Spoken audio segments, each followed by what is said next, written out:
ito ay rated SPG. Striktong patnubay at gabay ng magulang ang kailangan. Marami nga ang nagtatanong kung mamamatay na si Bubbles, mawawala na kaya siya sa eksena?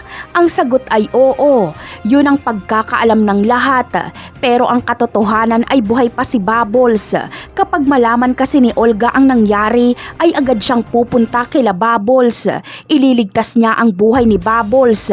Ipapagamot at itatago ni Olga si Bubbles. Pero ipapalabas lang ni Olga at ng pamilya ni Bubbles na patay na si Bubbles at nang sa ganon ay ligtas si Bubbles sa mga tumutugi sa kanya. Pati si Tanggol ay mapapaniwalang wala na nga si Bubbles.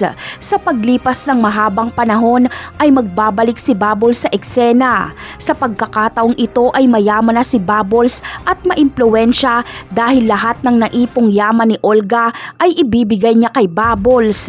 Sa mga panahong ito ay mayaman at maimpluwensya na rin si Tanggol. Kaya sa pagbabalik ni Bubbles ay akala ni Tanggol ay kakampi niya pa rin ito. Pero iba na ang sitwasyon dahil kaya muling nagpakita si Bubbles para tugisin si Tanggol. Mabe-brainwash kasi ni Olga si Bubbles at itatatak niya sa isip nito na si Tanggol ang may kasalanan ng lahat. Samantala, pagdating ng araw ay hindi lang mga Montenegro ang makakalaban ni Tanggol, kundi pati rin ang mga kabalyero. Malalaman na kasi na si Tanggol ang pumatay kay Pablo, kaya ipapapas lang siya ni Senyor Facundo. Pero lalaban si Tanggol at titiwalag siya sa kanilang pakikipag-alyansa kay Senyor Facundo at kay Marcelo.